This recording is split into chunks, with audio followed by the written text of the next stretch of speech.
बिस्मिल्लाहिर्रहमानिर्रहीम।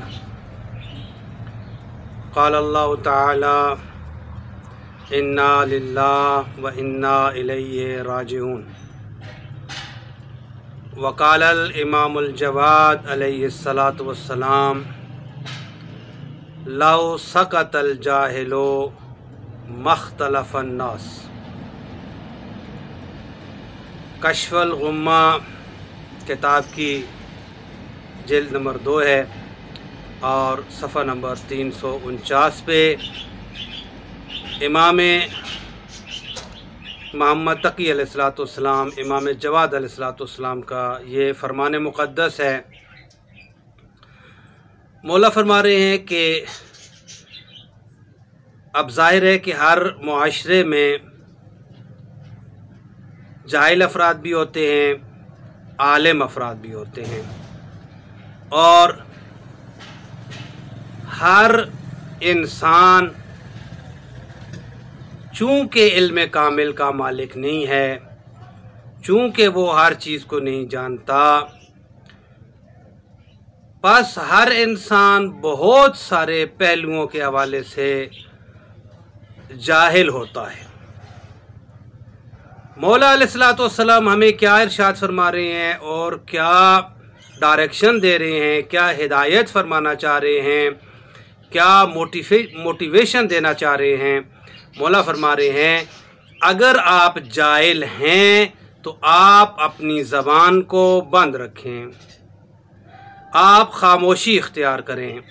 यहाँ पर वक्त नहीं है ऐसे मौक़ों पर खामोशी इख्तियार करना जहाँ पर इंसान किसी चीज़ को नहीं जानता। इंसान की इज़्ज़त है, इंसान की हुर्मत है उसमें, और इंसान की ताज़ीम और उसका मकाम व मर्तबा लोगों की निगाहों में बाकी रहता है। मौला अमीर ने फरमाया कि इंसान जब कलाम करता है, जब बोलता है, तो वो अपनी अंदर की हकीकत को लोगों के सामने पेश कर रहा होता है। फिर इंसान छुप नहीं सकता।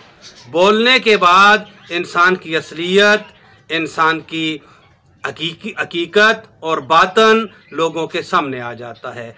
बस जाहिल इंसान को एक नुक्ता हमें यहाँ से ये मिलता है कि पहली बात तो ये है कि जहालत एक अच्छा पहलू नहीं है इस्लाम में, इल्म की फजीलत है। दूसरा पहलू ये है कि इंसान किसी न किसी हवाले से तो ज़रूर जाहिल है, बस हर वो इंसान जो जिस चीज़ को नहीं जानता, जिसका इल्म नहीं रखता, उसके बारे में इंसान अपनी राय कभी ना दे, अपनी ज़बान कभी ना खोले। आज हमारे मुआशरे में जितने मसाइल पैदा हो रहे हैं उनमें अक्सरियत का फैक्टर, मुहर्रिक और आमिल यही अमल है कि आप देखते हैं आज के मुआशरे में जितने इख्तलाफात, जितने मसाइल और जितने तासुबात और मुश्किलात हमें दुनियावी या दीनी लिहाज से नज़र आती हैं, उसकी वजह यही है कि लोग जहालत को दूसरे लोगों पर मुसल्लत करना चाहते हैं। एक शख्स नहीं जानता एक चीज़ को, उसके जहन में जो कुछ आ गया है, जो उसकी ख्वाहिश है, जो उसकी अपनी ज़ाती तमन्ना है, वो चाहता है कि मेरी ये बात हर शख्स माने। हालांकि ऐसा नहीं है और ऐसा नहीं हो सकता, और अगर ऐसा किया जाता है तो मुआशरा इख्तलाफ और फितना व फसाद से दो चार होता है। दुआ फरमाएं कि परवरदिगार आलम हमें अपने मौला व आका के इस मुक़द्दस फरमान पर, इस आली फरमान पर, इस इंतहाई हिदायत करने वाले फरमान पर अमल करने की तौफीक नसीब फरमाए। देखें, जिस इमाम अलैहिस्सलाम की बात कर रहे हैं, आज इसी मौला अलैहिस्सलाम की मज़लूमाना शहादत है।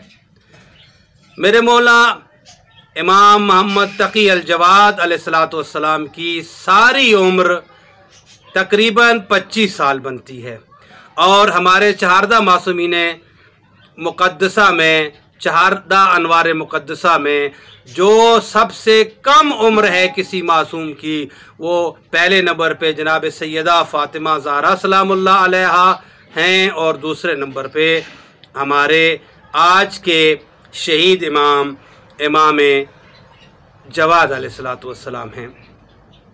इमाम जवाद अलैहिस्सलाम की अज़मत के लिए वक्त की किल्लत के तहत फ़कत इतना ही अर्ज़ करूँगा। सबसे पहले तो हम आइमा मासूमीन सब अहले ईमान की खिदमत में तहे दिल से ताज़ियत और तसलियत अर्ज़ करते हैं और दुआ गो हैं परवरदिगार आलम हर इमाम को, हर मासूम को और हर मोमिन को इस मुसीबत पर, जितनी बड़ी मुसीबत है उससे कहीं बड़ा अज्र अपनी बारगाह से अता फरमाए, क्योंकि उसका कानून है वो हर मुसीबत पर अपने बंदों को अज्र देता है। खुसूसन इमाम ज़मान अलैहिस्सलाम और इमाम रज़ा अलैहिस्सलाम की बारगाह में ताज़ियत व तसलियत अक़ीदत व इरादत के साथ पेश है।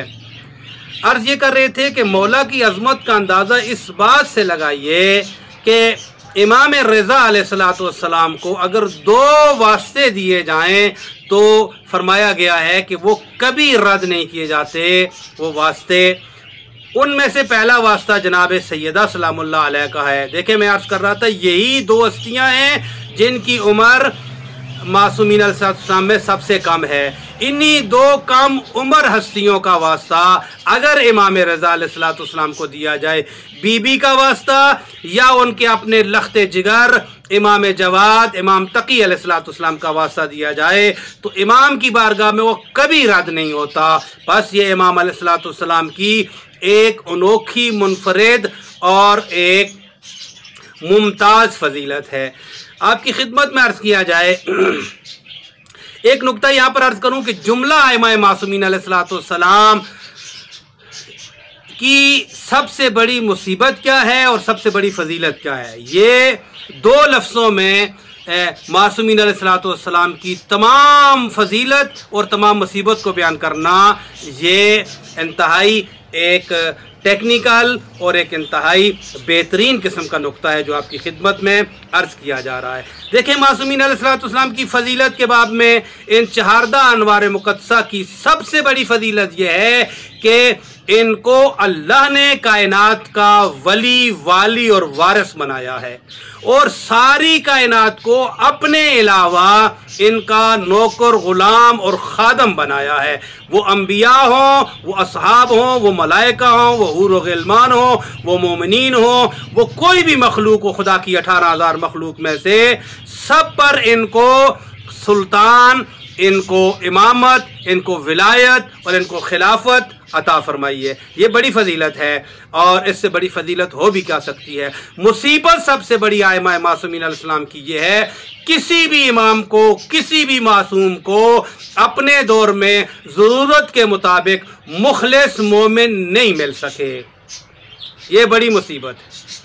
हाँ, मासूमीन अलैहिस्सलाम की मसाइब को अगर आप लिस्ट करें, बेतरतीब अगर आप बयान करना चाहें तो बिला तामल और बिला तफक्कर आप बगैर किसी झिझक और बगैर किसी सोच के और बगैर किसी देर के फौरन कह सकते हैं मासूमीन की सबसे बड़ी फजीलत, उनको किसी भी दौर में किसी भी इमाम को अपने उतने मुखलिस मोमिन और शिया नसीब नहीं हुए।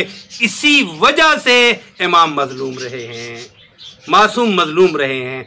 अगर ये कमी हमारी तरफ से ना होती, कभी भी मासूम मजलूम इस कदर मजलूम ना होते, क्योंकि वो जुबरान किया जाता।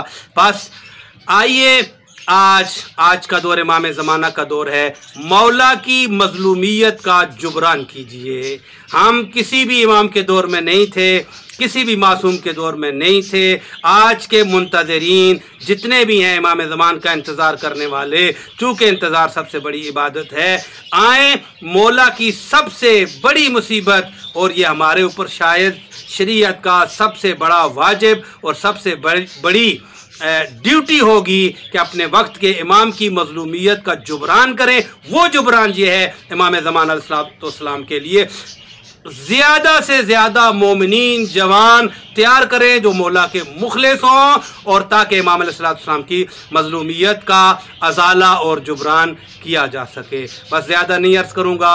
मौला अलैहिस्सलाम की शहादत है और इस शहादत के दिन परवरदिगार आलम अपने बंदों पे खुसूसी तौर पे मेहरबान है। हम भी दुआगो हैं परवरदिगार आलम इसी इमाम की शहादत के सदक़े में हमारे भी जुमला सगीरा कबीरा गुनाहों को माफ़ फरमा, सब मोमिनीन मोमिनात की मुश्किलों को आसान फरमा, उनकी जुमला जितनी भी हाजात हैं ज़िंदा हैं या मरहूम हैं, इस इमाम के वास्ते तवस्सुल से परवरदिगार आलम तू उन मुश्किलों को दूर फरमा, उन हाजतों को पूरा फरमा। मौला अलैहिस्सलाम को परदेस में ज़हर दिया गया।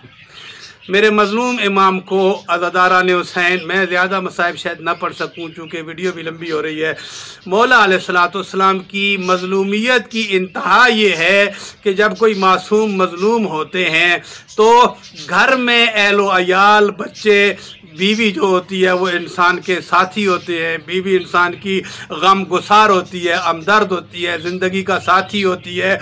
मेरे इमाम को ज़िंदगी के साथी ने जहर दिया। बस इमाम अलैहिस्सलाम एक तो गुर्बत में थे, दूसरा बीवी ने जहर दे दिया। इमाम की मज़लूमियत में मैं कायनात निसार करूं, अकेला मेरा मौला गुर्बत में जहर की शिद्दत से तड़प रहा है। मौला को पानी देने वाला कोई नहीं है अज़ादारो। बस इमाम अलैहिस्सलाम तड़प तड़प कर शहीद हो जाते हैं। मौला अलैहिस्सलाम को उस कब्रिस्तान में जिसको कुरैश का कब्रिस्तान कहा जाता है, काज़मैन में, वहाँ पर अपने दादा के पहलू में दफन कर दिया जाता है। अदादारो गुस्ल दिया जाता है, जनाजा उठाया जाता है, तदफीन की जाती है।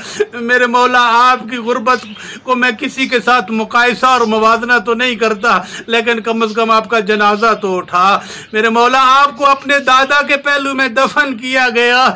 तारीख थोड़ा सा पहले चले जाए हमें बताती है इमाम हसन की ख्वाहिश भी यही थी कि अपने नाना के पहलू में दफन हो। आए काश ये हो सकता, लेकिन अज़ादारो ऐसा ना हो सका। मौला का जनाजा इमाम हसन मुज्तबा का जब पैगंबर के अपने नाना के मज़ार की तरफ लाया जा रहा था, एक मस्तूर सफेद घोड़े पे बैठ कर आई, जिसने पहला तीर इमाम हसन के जनाजे पर मारा। फिर तीरों की बरसात हो गई मेरे इमाम के जनाजे पर। बस अज़ादारो जनाजा आगे न बढ़ सका। तारीख का पहला जनाजा था जो कब्रिस्तान की तरफ से वापस अपने घर में आ गया। ज्यादा नहीं अर्ज करता हूँ मेरे मौला, आप बड़े ही मजलूम हैं। आपको गुस्ल दिया गया, आपको कफन दिया गया, आपको दफन किया गया। आए कायनात कुर्बान करूँ मजलूम हुसैन की गुर्बत पर। अल्लाह मेरे मौला को गुस्ल दिया गया, अल्लाह मेरे मौला को कफन दिया गया, ना मेरे मौला के लाशा को दफन किया गया। मजलूम करबला का लाशा 3 दिनों तक उस लक्कोदक सहरा में पड़ा रहा। जब शिमर जनाब सकीना को असीर करने के लिए आया था, बीबी ने नन्हे नन्हे हाथ बांधे थे, कहा या शिमरो अवलम यकफिका उलाइल उसरा। शिमर तेरे पास इतने कैदी हैं, मैं कैद नहीं होना चाहती। शिमर ने कहा बीबी तू क्या करेगी, यहाँ जंगल है, यहाँ सहरा है, यहाँ जानवर हैं, यहाँ जहाँ तू डरेगी। बीबी ने की जुमला कहा नन्हे नन्हे हाथ बांध कर, ओ शिमर मेरे बाबा का जनाजा, मेरे बाबा का जनाजा लक्कोदक सहरा में करबला में पड़ा हुआ है। किसी ने गुस्ल नहीं दिया, किसी ने कफन नहीं दिया, किसी ने दफन नहीं किया। मैं उस शोक में जाके खड़ी हो जाऊंगी जिस शोक से हाजी गुजरते हैं। कहूंगी जिसका कलमा पढ़ते हो उस नबी का बेटा करबला के मैदान में बगैर गुस्लो कफन और दफन के पड़ा हुआ है। आए कोई मेरे बाबा पे खाक डाल दे। इन्ना लिल्लाह व इन्ना इलैहि राजिऊन।